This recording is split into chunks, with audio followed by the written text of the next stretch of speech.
right here inside the Smoothie King Center. We kick things off in the lightweight division with a young, hungry Mexican contender who's back after lighting up the sphere at Noche UFC with one of the best fights of the year. Now he aims to add the biggest name of his career to his growing resume. Here is Daniel Golden Boy Zell Hoover. And his opponent, a fan favorite who's been bringing the heat since making his UFC debut in 2010. Coming off a knockout of the year contender his last time out, please welcome Michael the Menace Johnson.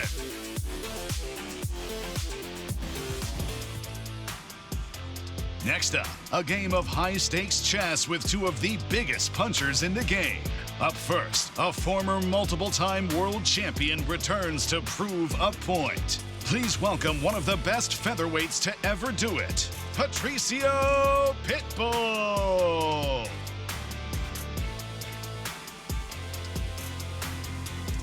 Standing across from him, a battle-tested warrior who can shut your lights off in a blink. 3 of his last 4 wins have come by KO, and he's looking to add another highlight to his reel. Get your bonus money ready for Dan 50K Ige.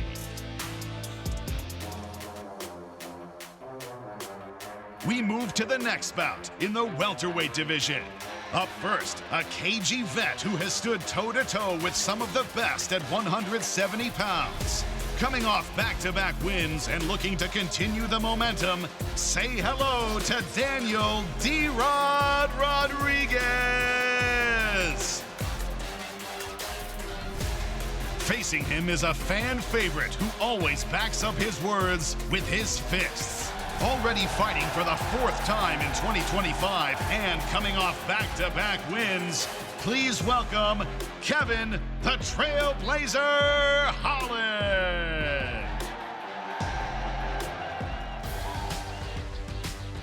Now, the co-main event of the evening in the middleweight division. Up first, a striking phenom who has won 6 of his last 7. A combination of powerful hands and lightning-fast kicks, he's become one of the most feared rising contenders in the sport. Please welcome to the stage, Roman Kopylov. And his opponent, a former title challenger who has all the potential to get back to the top of the mountain. 11 of his 14 career wins have come by KO, and he's looking to add another on Saturday night. The Eraser is in the building, Paulo Costa.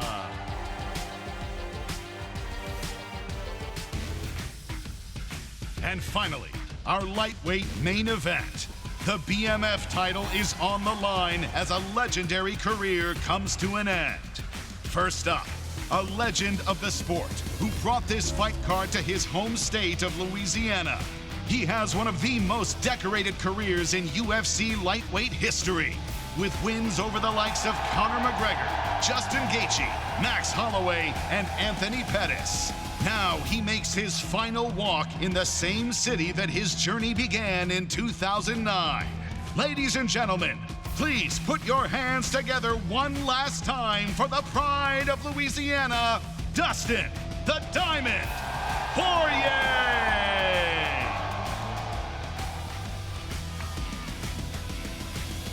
His opponent, one of the sport's biggest superstars. He is littered throughout the top of the UFC record books and isn't done yet. He has delivered some of the most iconic moments in UFC history. Ladies and gentlemen, please welcome the former featherweight champion and defending BMF title holder, the pride of Hawaii, Max Blessed Holloway. What's up, New Orleans? How are you today? Thanks for coming out. Who's got the first question? For Dustin, of course. Dustin, I know being a lot going on this week, a lot of people making you emotional, taking you on trips down memory lane. As we sit here 48 hours out on the night before your final weight cut, how are you digesting everything? I'm good, man. We got to save that stuff for after the fight. I got to be tough guy right now, man. You guys are making me cry, sending me notes from people I have a lot of respect for, but it's been incredible, man. The love, the appreciation. I feel seen. I feel appreciated. I love Louisiana. Thank you to the UFC for coming back here. I haven't fought here in over 10 years. Thank you to the fans. Thank you, Max, for showing up to do what we're going to do tomorrow, Saturday night, because I know it's going to be a banger. I love you all. And for both you and Max, Dustin, you guys have both told me in the lead up to this fight that you're planning on fighting like knuckleheads in there. You want to bleed. So what is the fight going to look like? Is strategy go out the window right as we go, or how do you end up in that knucklehead type of war? Bro, I try not to. I just have a natural ability to get myself in those kind of fights every time. I'm not trying to jab and circle and win rounds. I'm trying to scrap and finish these guys. And Max isn't afraid of the fire. We've shown that before. We watched his career. We watched him become champion. We watched him put down the legends of the sport. So you have two guys like that, it's going to be a head-on collision. You know, we're going to be crash test dummies in there, baby. Max, your feelings? I know, I saw on the Countdown show your coach said you have lead in your hands now fighting at lightweight. What kind of war are you expecting on Saturday? It's going to be a fun one, man. It's going to be a fun one. It's his last dance. We're expecting. There are the boos. There are the boos. Bring on more of the boos, please. Give this man his respect. That's what I like to hear. It's going to be a fun one come Saturday night. And for both of you guys as well, it's been a bit of a tradition now with someone wrapping the belt around the BMF winner. It was Masvidal, Mark Coleman. Who would each of you like to wrap that belt around your waist if you get the victory on Saturday night? Yeah, let Weezy do it.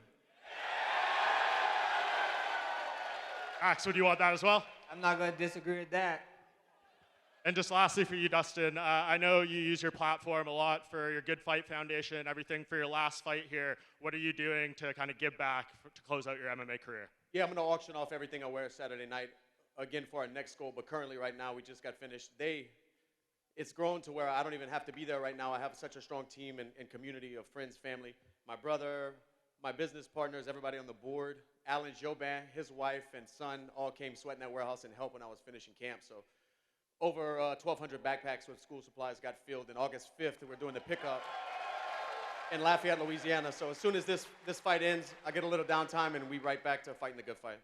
And just lastly for Patricio Pitbull. Patricio, there has been champions from other organizations like Eddie Alvarez, Anthony Pettis, who lost their first fight in the UFC, then went on to become champions. Do you look at those guys as motivating factors and show that even though you had a setback in your debut, you could still be a champion here?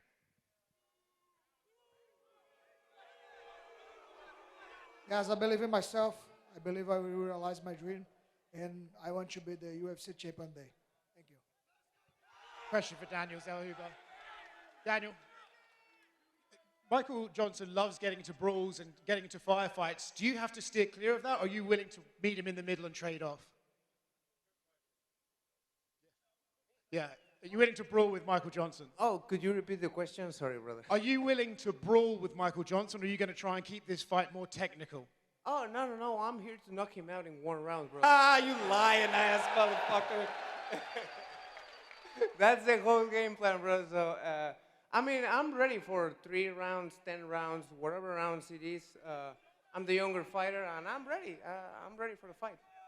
Michael, yesterday at Media Day, you said that he had some scumbag tactics to get this fight, and that he's been a little cocky leading up to it. How excited are you to show that experience can still beat youth?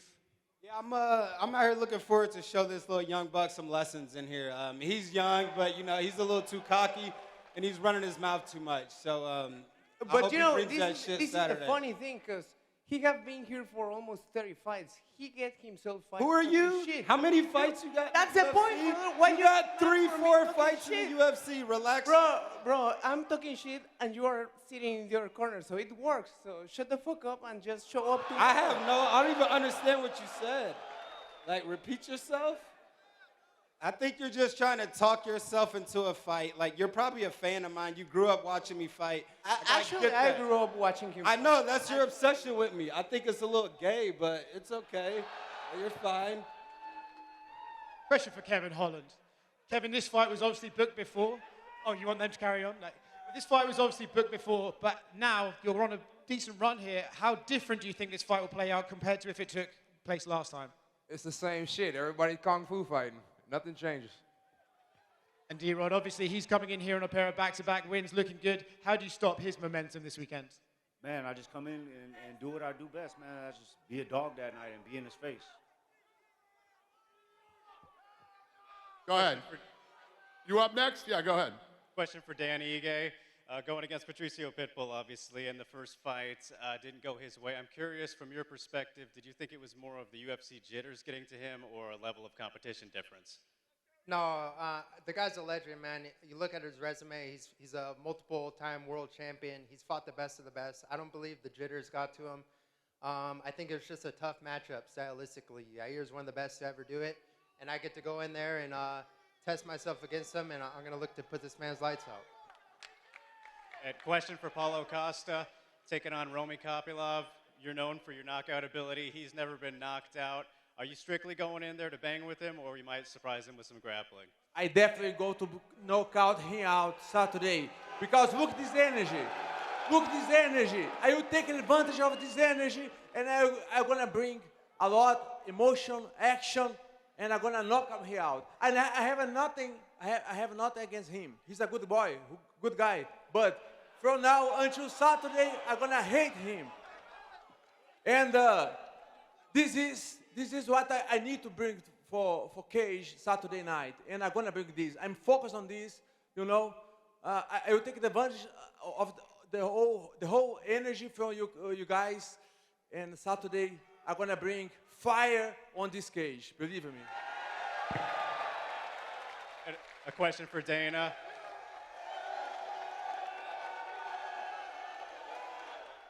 Question for Dana. Go ahead. Got to put you on the spot a little bit. You know, we're here for the Diamond, Dustin Poirier. Do you have a favorite moment throughout Dustin's career? Well, I've been talking about this all week. I mean, if you look at his last 11 fights, he's fought all killers. Like 7 of them were all held titles. And, you know, Dustin's been very important to this company. And that's why. I mean, he wanted to do this fight here. We made sure it happened. And a couple things I want to say. I want to thank the governor, who's been incredible to us. Really has been incredible to us in setting up this fight. And Caesar's Palace, New Orleans, too. Thank you, guys. We appreciate everything that you've done for us. And yes, we love Dustin. Who's got the next question? Question for the Diamond. Dustin, the fans here love you, not just because you're a great fighter, but because you're a great person. You've had so many memories in Louisiana. What's your best memory with the fans here at home? Man, I remember 2008. I fought right here across the street in the Superdome. Rich Clementi's from around this area. I don't know if a lot of you know Rich, but he's a pioneer of mixed martial arts. He was in the UFC forever. He's a Louisiana legend in mixed martial arts, and he put on a show with a car company. They did a car show and set up a cage in the middle of the Superdome. I don't know if it's ever been done before or after, but in 2008, I was one of the first people to fight in the Superdome in mixed martial arts, so I'm proud of that, man. That's a good memory in Louisiana. And question for Dan Ige. Dan, at UFC 308, you and Max Holloway had a tough night. How important is it to get revenge for Hawaii on Saturday night? No, we get to right our wrongs. You know, not all that stuff's in the past. You know, we're here now. We're prepared. We're going to put on a great show for all you guys. And question for Patricio Pitbull. Real MMA fans know how exciting of a fighter you are. For the people who saw you had a tough night in April, how important is it for you to show us who you really are and why the MMA community loves you? Always bring a violent fight, and I am going to put fire in this cage.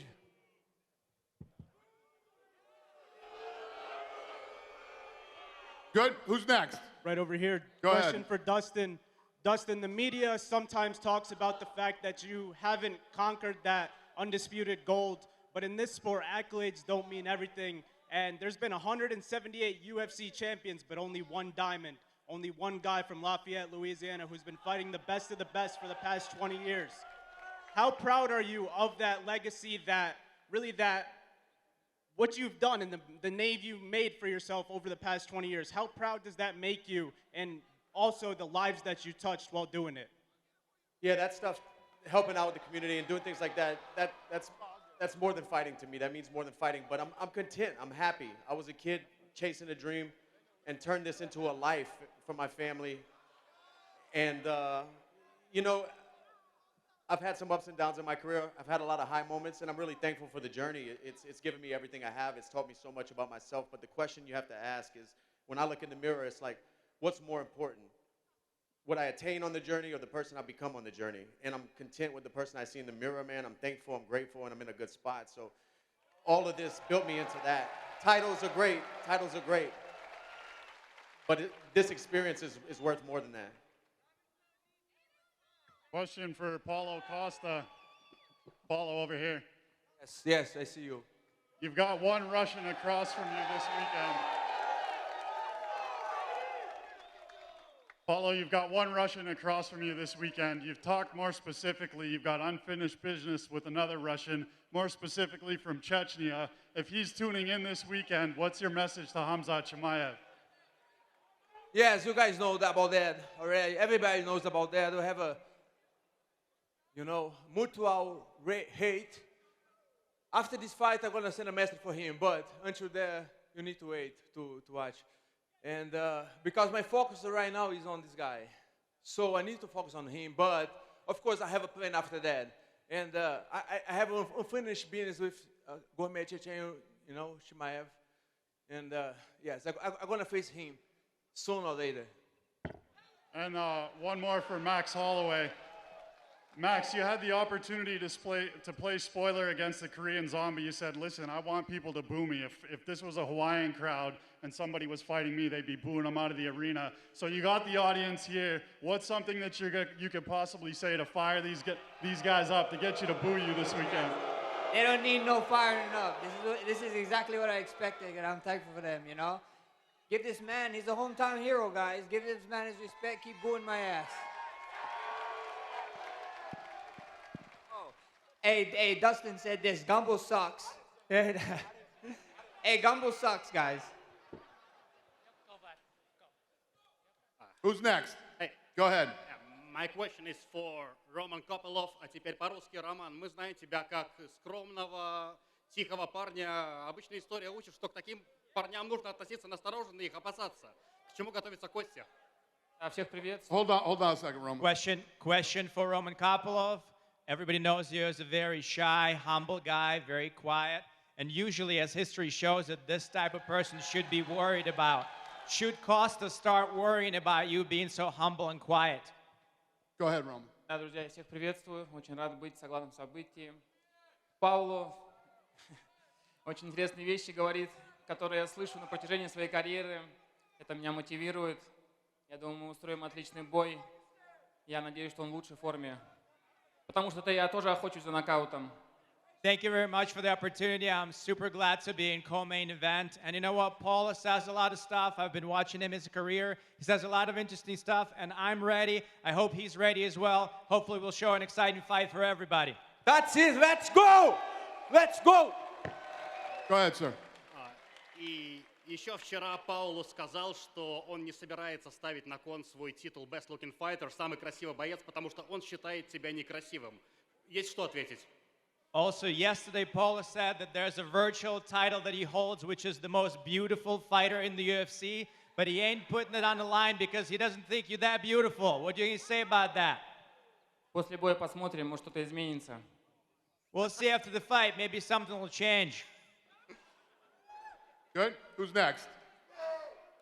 Go ahead, sir. My question is for Dustin. When you started your MMA career, did you ever envision that you would have the biggest artists from New Orleans, Wayne, and the beloved 2009 Super Bowl champion Saints behind you? And what kind of words of motivation have they given you? Nah, man, that was a dream. That was a dream. Not even when I started, even my first fight in the UFC, I walked out to Wayne. And my last fight, he's going to walk me out. That's crazy. That's crazy. That just shows you, if you chase your dreams, anything's possible. Anything's possible. I come from Lafayette, Louisiana. The lights of Vegas and fighting in the octagon seemed so far away, and I just kept chasing the dream, man. So motivation, discipline, you can make anything. You can move mountains. Go ahead, sir. My question is for Dustin. Dustin, what words do you have for the next generation of fighters that look to achieve the level of success that you've reached? Man, worries, I don't really have worries. It's just don't get caught up in the glitz and glamour. at the end of the day, what pays the bills, what makes things count is the hard work and the holding yourself accountable. If that doesn't get lost in how big this is getting, you know, fighters are going to still be cut from that cloth. But it is changing a little bit, you know. I'm excited because I'm such a fan of the sport. When I lay these gloves down Saturday night, I'm going to be in front of the TV every fight. Hopefully ESPN brings me back and I can continue to talk about the sport that's changed my life and taught me so much. We'll see. But things are definitely changing, man. Go ahead, sir. Dustin, you kind of talked about this a little bit yesterday, but how does your history against Max kind of play a role into your fight against him tomorrow? Will you take anything from your history against him into Saturday's fight? Bro, the only thing I can really take from the previous two is his output, his conditioning, his durability. We're different fighters every time. We're talking about 13 years, a trilogy that's spanning 13 years. We were kids at the beginning, more mature, more technical fighters, the second one. This time, you know, the guys we fought, the things he's done, became champion multiple times, and we're different fighters every time. So this is going to be who we are in this day and age, this moment on Saturday night. We'll see who's better. But they're all different fights. Good. All right. Thank you, guys. We're going to rip this stuff out of here and do the face-offs, and we'll see you Friday.